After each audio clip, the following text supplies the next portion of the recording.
കേരളത്തിലെ ആശുപത്രികളിൽ ഉപകരണങ്ങൾ കേടായി കിടക്കുകയാണ് വ്യാപകമായി. നിങ്ങൾ കേട്ടാഞ്ഞിട്ട് കോടിക്കണക്കിന് രൂപയുടെ ഉപകരണങ്ങൾ മെഡിക്കൽ കോളേജുകളിലടക്കം എല്ലാ ആശുപത്രികളിലും സംഭവം മേടിച്ച് അവിടെ കേടായി കിടക്കുകയാണ്. ഇതിൻ്റെ മെയിൻ്റനൻസ് നടത്തുന്നതിന് വേണ്ടിയിട്ട് സർക്കാർ തലത്തിൽ ഒരു ഏജൻസി തീർച്ചയായിട്ടും ഉണ്ടാകും. ഞാൻ നേരത്തെ പറഞ്ഞതുപോലെ ജീവനക്കാരുടെ പുനഃക്രമീകരണങ്ങൾ, അത് resource planning, human resources planning പ്രത്യേകമായി നമ്മൾ ചെയ്യും. പിന്നെ നമുക്ക് എല്ലാ ജില്ലയിലും ഈ ഗോൾഡൻ അവേഴ്സ് എന്ന് പറയും ചികിത്സയ്ക്ക്, അല്ലേ? ഗോൾഡൻ അവേഴ്സ് എന്ന് പറയും.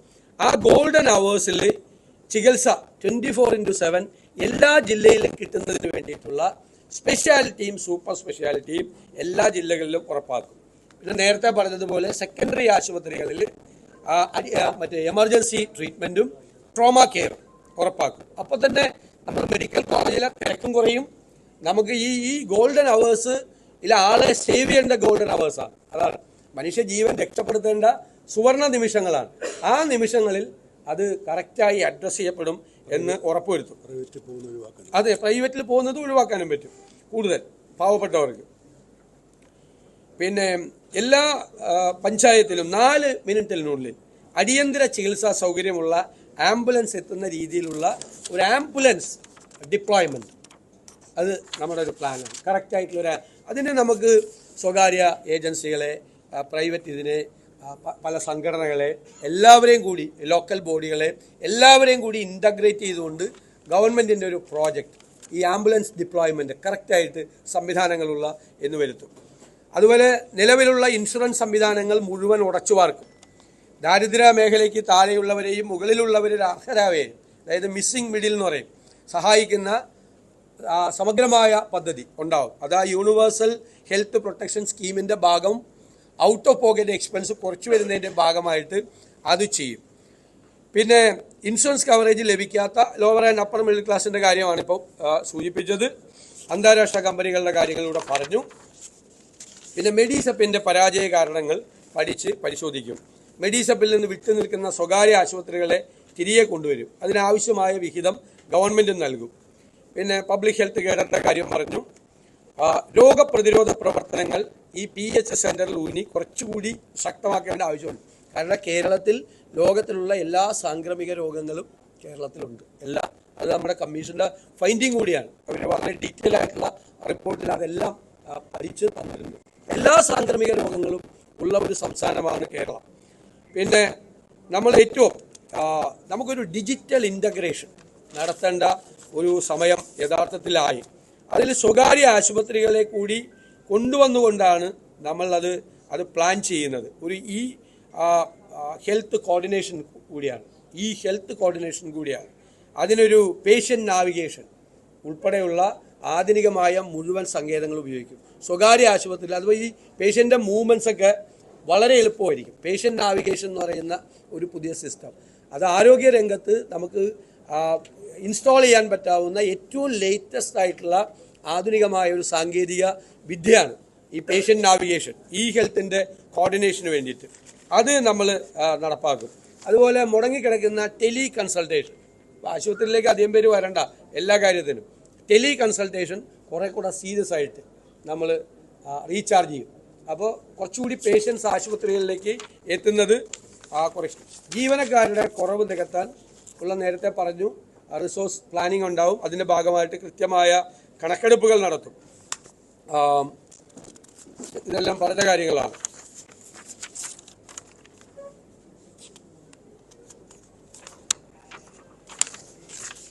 സ്ത്രീകളുടെയും കുട്ടികളുടെയും ആരോഗ്യത്തിനായുള്ള സംവിധാനങ്ങൾ ഞാൻ പറഞ്ഞല്ലോ, പരിശോധിച്ചത് ഷീ ഹോസ്പിറ്റൽസ് എന്ന് പറയും.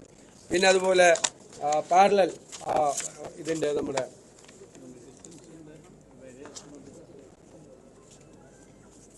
നമ്മുടെ മെഡിസിൻസിൻ്റെ കാര്യത്തിൽ ഉമ്മൻചാണ്ടി സർക്കാരിൻ്റെ കാലത്ത് കൊണ്ടുവന്നാണ് കാരുണ്യ ഫാർമസി എന്ന് പറയുന്നത്. അതായത് അന്ന് തിരുവനന്തപുരത്ത് 5000 രൂപയുടെ ക്യാൻസർ രോഗത്തിന് മരുന്നിന് 50,000 രൂപ മേടിച്ചിരുന്ന കാലമാണ്. ഞാനും ഒരു കോളിംഗ് അറ്റൻഷൻ കൊണ്ടുവന്നിട്ട് ഗവൺമെൻറ് മെഡിക്കൽ സർവീസസ് കോർപ്പറേഷനുമായിട്ട് നേരിട്ട് ഫാർമസ്യൂട്ടിക്കൽ കമ്പനികളുമായിട്ട് നെഗോഷിയേറ്റ് ചെയ്ത് മരുന്ന് കൊണ്ടുവന്ന് ന്യായമായ വിലയ്ക്ക് വിൽക്കുകയായിരുന്നു. ശരിയായിട്ടുള്ള ഈ ഫാർമസ്യൂട്ടിക്കൽ രംഗത്തേക്കുള്ള ഒരു മാർക്കറ്റ് ഇൻ്റർവെൻഷൻ ആയിരുന്നു. കാരുണ്യ ഫാർമസി എന്ന് പറയുന്നത്. പക്ഷെ അതിപ്പോൾ തകർച്ചയിലാണ്. അതിനെ ആധുനികമായ രീതിയിൽ മരുന്ന് ന്യായമായ വില മരുന്നിന് ഉറപ്പുവരുത്തുന്നതിന് വേണ്ടിയിട്ടുള്ള മാർക്കറ്റ് ഇൻ്റർവെൻഷനാണ് കാരുണ്യ ഫാർമസി. അതിനെ ഏറ്റവും ആധുനികമായ രീതിയിൽ സമഗ്രമായി പുനരാവിഷ്കരിക്കും കംപ്ലീറ്റ് ആയിട്ട്.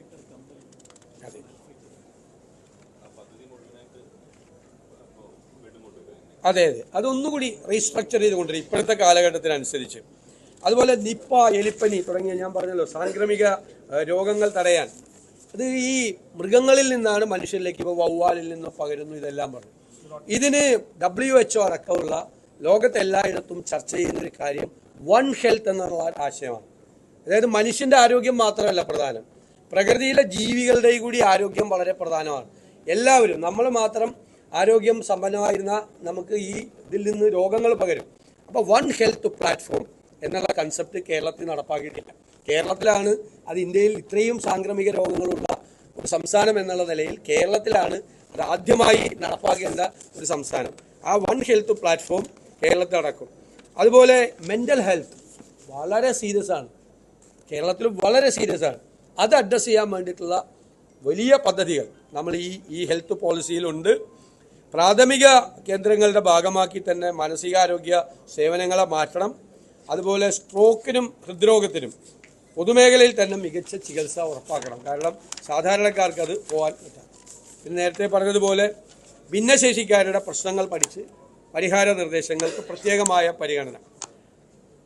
പിന്നെ പ്രായമായ ആളുകൾക്കും ഭിന്നശേഷിക്കാർക്കും മരുന്നുകൾ വീട്ടിലെത്തിക്കുന്ന ഡോർ സ്റ്റെപ്പ് ഔട്ട്റീച്ച് പദ്ധതി അത് മുൻഗണന നൽകും.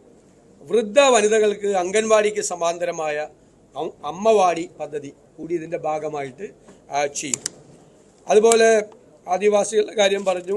ട്രാൻസ്ജെൻഡേഴ്സ് അനുഭവിക്കുന്ന അവരുടെ പ്രശ്നങ്ങൾ പരിഹരിക്കാനുള്ള കൃത്യമായ ഇൻ്റർവെൻഷൻ, അവരെ പ്രത്യേകമായി പരിഗണിച്ച് അവരെ സമൂഹത്തിൽ നിന്ന് മാറ്റി നിർത്താതെ പാർശ്വവൽക്കരിക്കപ്പെട്ടവരാണ് എന്നുള്ളൊരു ഫീൽ അവർക്കുണ്ട്. അത് മാറ്റിയെടുത്ത് സമൂഹത്തിൻ്റെ കൊണ്ടുവന്ന് അവരനുഭവിക്കുന്ന ചില ആരോഗ്യ പ്രശ്നങ്ങളുണ്ട്. അവരുടേതായ പലപ്പോഴും അവർ പുറത്തു ചെയ്യാറില്ലാത്ത ആരോഗ്യ പ്രശ്നങ്ങളുണ്ട്. അത് പരിഹരിക്കാനുള്ള പ്രത്യേകമായ ഒരു ഹെൽത്ത് സംവിധാനങ്ങൾ എല്ലാം ഇതിനകത്ത് ഉണ്ടാകും. വളരെ സമഗ്രമായ രീതിയിലാണ്. ഞാൻ ഈ ഹെൽത്ത് കമ്മീഷൻ ഡോക്ടർ SS ലാലിനെയും സഹപ്രവർത്തകരെയും ഞാൻ പ്രത്യേകമായി അഭിനന്ദിക്കാൻ ഈ അവസരം വിനിയോഗിക്കുകയാണ്. കാരണം അവർ ഒരു ഇൻ്റർനാഷണൽ സ്റ്റാൻഡേർഡിലാണ്. ലാല് UN വർക്ക് ചെയ്ത ഒരാൾ കൂടിയാണ്. അതിൻ്റെ എക്സ്പീരിയൻസ് ഉണ്ട്. 150ഓളം ഡോക്ടർ അജിത ഉൾപ്പെടെ 150ഓളം ഡോക്ടർമാരാണ് ഈ ഒരു ടീം വർക്ക് ചെയ്തത് കഴിഞ്ഞ്. അവർ രാവും പകലും വർക്ക് ചെയ്തിട്ടാണ് കേരളത്തിലെ ഏറ്റവും മിടുമിടുക്കരായ എല്ലാ ഡിപ്പാർട്ട്മെൻറ്റുകളിലുള്ള പ്രഗത്ഭരായ ഡോക്ടർമാരായിട്ടും പബ്ലിക് ഹെൽത്ത് എക്സ്പേർട്സുമായിട്ടും എല്ലാവരായിട്ടും ഇൻറ്ററാക്ട് ചെയ്ത് ഒരുപാട് മേഖലകളിൽ നിന്ന് അഭിപ്രായങ്ങൾ ശേഖരിച്ചിട്ടാണ് സമഗ്രമായ ഒരു ആരോഗ്യരേഖ. ഞാൻ പറഞ്ഞല്ലോ, ഇതൊരു അസറ്റാണ്, നോളജ് അസറ്റാണ് കേരളത്തിന്. വരാനിരിക്കുന്ന കാലത്തെ എല്ലാ ഗവൺമെൻറ്റുകൾക്കും ഒരു ഗൈഡൻസ് ആണ്. ഇനി ഇത് മാത്രമല്ല, ഇത് ഓപ്പണാണ് അല്ലേ? എപ്പോൾ വേണമെങ്കിലും നമുക്ക് പുതിയ പുതിയ പ്രശ്നങ്ങൾ വരുമ്പോൾ അതിനെ ആഡ് ചെയ്യാൻ കഴിയാവുന്ന തരത്തിലുള്ള ഒരു ഓപ്പണിംഗ് കൂടി ഇതിനകത്ത് ഈ ഹെൽത്ത് ഡോക്യുമെൻറ്റിലുണ്ട്. ഇപ്പം ഞാൻ പറഞ്ഞത് ഏറ്റവും ചുരുക്കിയിട്ടാണ്, വളരെ ശ്രമകരമായിട്ടാണ് ഞാനിത് ചുരുക്കി പറഞ്ഞത്. കാരണം അത്രയും വലിയ ബ്രോഡ് ആയിട്ടുള്ളൊരു ഡോക്യുമെൻ്റാണ്. അത്രയും ഹോംവർക്ക് ചെയ്തിട്ട് ഞങ്ങൾക്ക് വലിയ അഭിമാനമുണ്ട് ഇങ്ങനെ ഹെൽത്ത് കമ്മീഷൻ നിയമിക്കാനും. അത് അദ്ദേഹം മുൻ ആരോഗ്യമന്ത്രി കൂടിയാണ്. നിയമിക്കാനും ഇങ്ങനെ ഒരു ഫലപ്രദമായൊരു രേഖ ഞാൻ കരുതുന്നത് ഇത് സമയബന്ധിതമായി ഇത് നടപ്പാക്കിയാൽ വെന്റിലേറ്ററിലായ ആരോഗ്യ കേരളത്തിനെ ആരോഗ്യവതിയാക്കി കേരളത്തിൽ നടത്താൻ പറ്റും. മാത്രമല്ല നല്ല ചികിത്സ കിട്ടുന്ന ഒരു ഡെസ്റ്റിനേഷൻ പോയിൻ്റാക്കി ആരോഗ്യകാര്യത്തിൽ കേരളത്തെ മാറ്റാൻ പറ്റും. വിദേശ രാജ്യങ്ങളിൽ നിന്ന് പോലും ഇപ്പോൾ ആയുർവേദത്തിനൊക്കെ ട്രീറ്റ്മെൻറ്റിന് വരുന്നില്ലേ, അതുപോലെ വരാൻ പറ്റും. ഞങ്ങൾക്ക് വേറെ ഐഡിയാസൊക്കെ ഉണ്ട്. അതായത് ഹോളിസ്റ്റിക് ആയിട്ടുള്ള റീഹാബ് സെൻറ്റേഴ്സ്, അതായത് ആയുർവേദവും അലോപ്പതിയും എല്ലാം കൂടി ചേർന്നുകൊണ്ടുള്ള റീഹാബിലിറ്റേഷൻ സെൻറ്റേഴ്സ്. ഇപ്പോൾ തളർന്നു കിടക്കുന്ന ആളുകളെ എത്രയോ പേരാണ് സ്ട്രോക്ക് വന്ന് തളർന്നു കിടക്കുന്നത്, അപകടത്തിൽ തളർന്നു കിടക്കുന്നത്, അവരെയൊക്കെ എണീപ്പിച്ച് നടത്താൻ പറ്റാവുന്ന തരത്തിൽ ഹോളിസ്റ്റിക് ആയിട്ടുള്ള ആയുർവേദവും അലോപ്പതിയും എല്ലാം കൂടി ചേർന്നുകൊണ്ടുള്ള റീഹാബിലിറ്റേഷൻ സെൻറ്ററുകൾ കൂടി വളരെ പ്രൊഫഷണലായിട്ട് കേരളത്തിൽ ആരംഭിക്കാൻ. അങ്ങനെ അനന്തമായ സാധ്യതകളാണ് ഈ ഹെൽത്ത് ഡോക്യുമെന്റിലുള്ളത്. അനന്തമായ സാധ്യത. ഇതൊരു പറഞ്ഞു എന്ന് മാത്രമേ ഉള്ളൂ. ഇതിൻ്റെ ഒരു ഓപ്പണിംഗ് മാത്രമാണ്. ഇതിന് വലിയ സാധ്യതകൾ, ഒരുപാട് പോസിബിലിറ്റീസ് ഉണ്ട്. ഞാൻ ഒരിക്കൽ കൂടി ഡോക്ടർ എസ് ലാലിനെയും സഹപ്രവർത്തകരെയും ഹെൽത്ത് കമ്മീഷൻ അംഗങ്ങളെയും ഒന്നുകൂടി അഭിനന്ദിക്കുന്നു. അവരോട് സഹകരിച്ച എനിക്ക് തോന്നുന്നു ഒരു 600-ലധികം ഡോക്ടർമാർ അവരുമായിട്ട് എല്ലാ കാര്യത്തിലും കേരളത്തിൻ്റെ വിവിധ ജില്ലകളിൽ വിവിധ ഭാഗങ്ങളിൽ സഹകരിച്ചു. IMAയുടെ ഇപ്പോഴത്തെ ഭാരവാഹികൾ, മുൻ ഭാരവാഹികൾ ഉൾപ്പെടെയുള്ള ആശാ വർക്കർമാർ തൊട്ടുള്ള ഹെൽത്ത് വർക്കേഴ്സ് എല്ലാവരും, പാരാമെഡിക്കൽ ഫീൽഡിലുള്ള ആളുകൾ, അവരുടെ ആശങ്കകൾ, ആയുഷുമായിട്ട് ബന്ധപ്പെട്ട മറ്റ് ബ്രാഞ്ചസ്, അലോപ്പതി അല്ലാതെയുള്ള ബ്രാഞ്ചസ്, ഇവരെല്ലാവരും അതിന് നമ്മളൊരു അവരുടെ വിഷയങ്ങളെല്ലാം വെച്ചുകൊണ്ടുള്ള ഒരു പ്രത്യേക കമ്മീഷൻ കൂടി ആണ് നമ്മൾ രൂപീകരിക്കുന്നത്. നമ്മുടെ ഒരു മാസ്റ്റർ പീസ് സാധനം എന്ന് പറയുന്നത് യൂണിവേഴ്സൽ ഹെൽത്ത് കവറേജാണ്, അല്ലേ? യൂണിവേഴ്സൽ ഹെൽത്ത് കവറേജാണ്. ഹെൽത്ത് ഫസ്റ്റ്, ആദ്യം ആരോഗ്യം, എന്നിട്ടല്ലേ നമുക്കൊരു നല്ല കേരളത്തെ കെട്ടിപ്പടുക്കാൻ പറ്റുള്ളൂ. ഇത് ഫലപ്രദമായി നടപ്പാക്കാൻ പറ്റുമെന്നുള്ള ആത്മവിശ്വാസത്തിലാണ് UDF.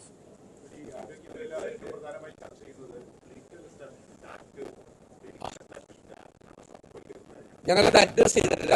അതിൻ്റെ അകത്ത് കുറേ ഭേദഗതികൾ ആവശ്യമുണ്ട്, അമെൻമെൻറ്റ്. അത് വേണ്ട എന്നുള്ള തീരുമാനം ഞങ്ങൾക്കില്ല. പക്ഷേ അതിൻ്റെ അകത്ത് ആവശ്യമായ കുറേ ഭേദഗതികൾ വരുത്തണം.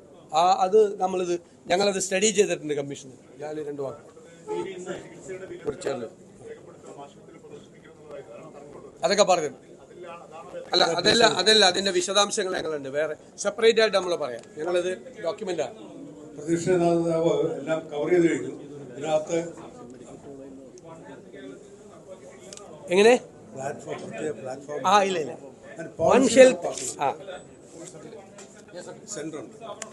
അതല്ല ഞാൻ പറയുന്നത്, ഫലപ്രദമായി അല്ലല്ല ഞാൻ പറഞ്ഞ ഏതെങ്കിലും ഒരു ഇൻസ്റ്റിറ്റ്യൂട്ട് തുടങ്ങിയെന്നല്ല. വൺ ഹെൽത്ത് പ്ലാറ്റ്ഫോം എന്നുള്ള രീതിയിൽ അതിൻ്റെ ഒരു കമ്മ്യൂണിക്കേഷൻ പബ്ലിക്കിനുണ്ടോ? എനിക്ക് തോന്നുന്നു ഒരു ഏറ്റവും കാര്യങ്ങളെല്ലാം അറിയാവുന്ന ആളുകളുടെ ഇടയിൽ പോലും ആ വൺ ഹെൽത്ത് എന്നുള്ള ആശയം പോയിട്ടുണ്ടോ? പിന്നെ താഴേക്ക് ഒട്ടും വന്നിട്ടില്ല. ആ ഒരു ആശയം താഴെ വരെ വരണം, അത് പൂർണ്ണമായിട്ട് ഇംപ്ലിമെന്റ് ചെയ്യണം. കാരണം നേച്ചറും മനുഷ്യനും തമ്മിൽ വേർതിരിക്കാൻ പറ്റാത്ത സംഭവമാണ്. ഈ വവ്വാലിൻ്റെ തന്നെ 45ഓളം വൈറസ് ഉണ്ടെന്നാണ് കണ്ടുപിടിച്ചിരിക്കുന്നത്. 45ഓളം വൈറസ് വവ്വാലിൽ തന്നെ ഉണ്ടെന്നാണ്, മരണകാരണമായേക്കാവുന്ന വൈറസുകൾ എന്ന് പറയുന്നത്. അപ്പോൾ ഇതിനൊരു അതാണല്ലോ ഒരു WHO-ൻ്റെയും ലോകത്തെ ഏറ്റവും കൂടുതൽ ചർച്ച ചെയ്യപ്പെടുന്ന ഏറ്റവും ആരോഗ്യരംഗത്തെ ഏറ്റവും പുതിയ ഒരാശയമാണ് വൺ ഹെൽത്ത്. ഇന്ന് രാജ്യത്ത് കേന്ദ്ര സർക്കാരിനെതിരായ പണിമുടക്കാണ്. ഒരു സെക്കൻഡ്, ഇതൊന്ന് ലാല് 2 വാചകം പറഞ്ഞു. പ്രതിപക്ഷ എല്ലാം കവർ ചെയ്ത് കഴിഞ്ഞു. നമുക്കതിനകത്ത് ഒരു 10-600 പേര് പങ്കെടുത്തെന്ന് പറയുമ്പോൾ രോഗാരോഗ്യ സംഘടനയിൽ ഇപ്പോൾ പ്രവർത്തിക്കുന്നവർ ഞങ്ങളോട് പങ്കെടുക്കുന്നുണ്ട്. പഴയ ഉദ്യോഗസ്ഥർ, യൂണിസെഫ്, വേൾഡ് ബാങ്ക്, വളരെ വിശദമായ ഒരു 6-7 മാസത്തെ വർക്കായിരുന്നു. നമുക്കിതിനകത്ത് പ്രധാനമായിട്ട് കാണാൻ കഴിഞ്ഞത്, നമുക്ക് ആരോഗ്യ അവബോധമുള്ള ജനമുണ്ട്. മാസ്ക് 90% പേരാണ് കോവിഡ് സമയത്ത് ഉപയോഗിച്ചിരുന്നത്. അങ്ങനത്തെ അത്രയും പറഞ്ഞാൽ കേൾക്കുന്ന ജനമുണ്ട്. ആരോഗ്യ പ്രവർത്തകരുണ്ട്, സ്വകാര്യ മേഖലയിൽ ഗവൺമെൻറ്റൊക്കെ ആശുപത്രികളുണ്ട്, അത്യാവശ്യത്തിന് പണവുമുണ്ട്. പക്ഷെ ഇവിടെ നഷ്ടപ്പെട്ടു പോകുന്ന അല്ലെങ്കിൽ ഇല്ലാതെ പോകുന്നൊരു മാനേജ്മെൻറ്റ് പ്രശ്നങ്ങളാണ്. അതുകൊണ്ടാണ് പ്രതിപക്ഷ നേതാവ് പറഞ്ഞത് സ്റ്റാഫുണ്ട്, വേറെ ആവശ്യമുള്ളതല്ലേ സ്റ്റാഫിനെ വെച്ചിരിക്കുന്നത്, അല്ലെങ്കിൽ സർവീസ് കിട്ടാവും. ഇപ്പം മൊത്തത്തിലൊരു മാനേജ്മെൻറ്റ് ഇഷ്യൂ ആണ് കേരളത്തിലെ ആരോഗ്യരംഗത്തെ പ്രശ്നങ്ങൾക്ക് പ്രശ്നങ്ങൾ സ്വാധീനിക്കുന്നത്. ഇനി വലിയൊരു പ്രശ്നം എന്ന് പറയുന്നത് ഹെൽത്ത് പോളിസി ഡോക്യുമെന്റ്. ഞങ്ങൾ ഇത്രയും ശ്രമിച്ചിട്ട് ഒരു ഹെൽത്ത് പോളിസി കേരളത്തിന്റെ ഡോക്യുമെന്റ് 2013 ഉമ്മൻചാണ്ടി ഗവൺമെന്റ് സമയത്ത് ഒരു പോളിസി ഉണ്ട്. എന്താണ് ഗവൺമെന്റ് പോളിസി എന്നുള്ളത്? ഇപ്പോൾ പലയിടത്തായിട്ട് സ്കാറ്റേഡ് ആയിട്ട് കിടക്കുകയാണ്. 2019 മറ്റൊരു പോളിസി കൊണ്ടുവരാൻ ശ്രമിച്ചു, അത് നെറ്റിലുണ്ട്, ഇപ്പോൾ വിഡ്രോ ആയത്. അപ്പോൾ നെറ്റിൽ പോലും ലഭ്യമല്ല. എന്താണ് ഈ ഗവൺമെന്റ് ഫോളോ ചെയ്യുന്നൊരു പോളിസി എന്നൊരു വിഷയം നിലനിൽക്കുക. പിന്നെ അടുത്തൊരു പ്രധാനപ്പെട്ട പോയിന്റ് എന്ന് പറയുന്നത്, കേരളത്തിലെ സാംക്രമിക രോഗങ്ങൾ കുറഞ്ഞപ്പോൾ അതിന് ജനങ്ങളുടെ വിദ്യാഭ്യാസവും എല്ലാം ബാധകമാണ്. കുറഞ്ഞപ്പോഴത്തേക്ക് വർഷങ്ങൾ കൂടുതൽ ജീവിച്ചിരിക്കാൻ തുടങ്ങി, ആയുസ് കൂടി. ശരാശരി ആയുസ് സ്ത്രീകൾക്ക് 80 വയസ്സാണ്, അമേരിക്ക തുല്യമാണ്. പക്ഷെ ഇവർക്ക് എല്ലാവർക്കും ക്വാളിറ്റി ഓഫ് ലൈഫ് ഉണ്ടോ എന്നൊരു വിഷയം ബാക്കി നിൽക്കുകയാണ്. അപ്പം മാത്രമല്ല ജീവിച്ചിരിക്കുന്നതുകൊണ്ട് ജീവിതശൈലി രോഗങ്ങൾ നമ്മൾ പറയുന്ന അല്ലെങ്കിൽ ജീവിച്ചിരിക്കുന്നുണ്ടാകുന്ന അസുഖങ്ങളുണ്ട്. അത് വളരെ വ്യാപകമാണ്. അത് പരിഹരിക്കാനുള്ള സംവിധാനങ്ങൾ നമുക്ക് എല്ലായിടത്തും ആയിട്ടില്ല. എല്ലായിടത്തും ഈ ഓൾഡ് ഏജ് കെയറിൻ്റെ പ്രശ്നങ്ങൾ, അങ്ങനത്തെ ഒരുപാട് മറ്റേ രക്തസമ്മർദ്ദത്തിൻ്റെ ഇതൊക്കെ പ്രശ്നങ്ങൾ ഒരുപാട് വന്നിരിക്കുകയാണ്. ഇതൊക്കെ കൂടാതെ നമുക്കൊരു ഡ്യുവൽ പ്രശ്നമാണ്. നമുക്ക് ചില സംസ്ഥാനങ്ങൾക്ക് ഇപ്പോഴും സാംക്രമിക രോഗങ്ങളാണ്. വടക്കേന്ത്യ ചെന്ന് കഴിഞ്ഞാൽ മലമ്പനിയാണ് വലിയ പ്രശ്നം, ക്ഷയരോഗമാണ് പ്രശ്നം. നമുക്കതൊക്കെ കുറഞ്ഞെങ്കിൽ പോലും കേരളത്തിൽ ഇപ്പോൾ ഒരു വർഷം 20,000 പേർക്ക് ക്ഷയരോഗം വരുന്നുണ്ട്. കേരളത്തിൽ 2,000-ഓളം പേര് കേരളത്തിൽ ക്ഷയരോഗം ഒന്ന് മരിക്കുന്നു. നമ്മൾ കാണാൻ പോകുന്ന കണക്കാണ്. പിന്നെ പുതിയ രോഗങ്ങൾ. അപ്പം നമുക്ക് ഡ്യുവൽ ബേർഡനാണ്. സാംക്രമിക രോഗങ്ങൾ മറ്റ് സംസ്ഥാനങ്ങൾക്ക് കുറവാണെങ്കിലും ഇപ്പോൾ നമുക്ക് സാംക്രമിക രോഗങ്ങളുണ്ട്. പിന്നെ മറ്റു പല സംസ്ഥാനങ്ങളില്ലാത്ത പുതിയ രോഗങ്ങൾ ഇവിടെ വരികയും ഇതിനൊപ്പം നമ്മൾ മനുഷ്യർ കൂടുതൽ നാൾ ജീവിച്ചിരിക്കുന്നതുകൊണ്ടുണ്ടാകുന്ന ശരീരത്തിനുണ്ടാകുന്ന മറ്റ് ചേഞ്ചസ് ഉണ്ടാകുന്ന പ്രശ്നങ്ങൾ ഡ്യുവൽ ബർഡനാണ്. ഈ രീതിയിൽ നമ്മൾ നമ്മുടെ ആരോഗ്യ നയത്തിനെ മാറ്റിയിട്ട് പ്രത്യേകിച്ച് കോവിഡ് വന്നതിന് ശേഷം പ്രതിപക്ഷം അത് എപ്പോഴും പറയാറുണ്ട്. ഒരുപാട് ഇപ്പോൾ 25% പേര് 30 വയസ്സിൽ താഴെയുള്ളവരൊക്കെയാണ് മരിക്കുന്നത്. ഇത്തരം കാര്യങ്ങൾ പഠനങ്ങൾ നടത്തിയിട്ടില്ല. നമ്മുടെ ഡേറ്റ അവൈലബിൾ കോവിഡിൻ്റെ പോലും പഠനങ്ങൾ കേരളത്തിൽ കാര്യമായി നടന്നിട്ടില്ല. ഡേറ്റ ആർക്കും ലഭ്യമല്ല. അതുകൊണ്ട് നമുക്ക് പ്രിഡിക്റ്റ് ചെയ്യാനോ ഫ്യൂച്ചറിലേക്ക് പ്ലാൻ ചെയ്യാനോ പറ്റാത്തൊരു പ്രശ്നമാണ്. പിന്നെ ഹെൽത്ത് ഫിനാൻസിങ് ഒരു വലിയ ഇഷ്യൂ ആണ്. നമുക്ക് ഉള്ള പണം ചികിത്സയ്ക്ക് അല്ലെങ്കിൽ ജനങ്ങളുടെ ആരോഗ്യം തികയാതെ വരുന്നതുകൊണ്ട് പുതുതായിട്ട് പണം കണ്ടെത്തുന്ന നൂതന മാർഗങ്ങൾ ഉണ്ടെങ്കിൽ മാത്രമേ ഇത് മുന്നോട്ട് കൊണ്ടുപോകാൻ പറ്റുള്ളൂ. പിന്നെ സ്വകാര്യ മേഖലയുടെ കാര്യം, അതാണ് അവസാനത്തെ പോയിന്റ്. നമ്മൾ പലപ്പോഴും സ്വകാര്യ മേഖല ഇഗ്നോർ ചെയ്യാണ്. പക്ഷേ 70% ജനങ്ങൾ സ്വകാര്യ മേഖലയിലാണ്. ഒരു പബ്ലിക് പ്രൈവറ്റ് പാർട്ണർഷിപ്പ് ഒരു പുതിയ നയം. ഇത്രയുമാണ് നമുക്ക് എക്സ്ട്രാ ആയിട്ട് പറയുന്നത്. ഡോക്യുമെന്റ് റിപ്പോർട്ട്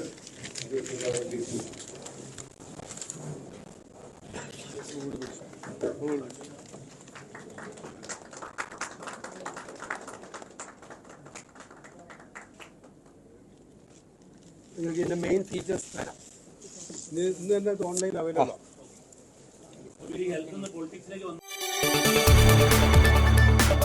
കൂടുതൽ വാർത്തകൾക്ക് news 18 Keralam YouTube channel subscribe ചെയ്യുക.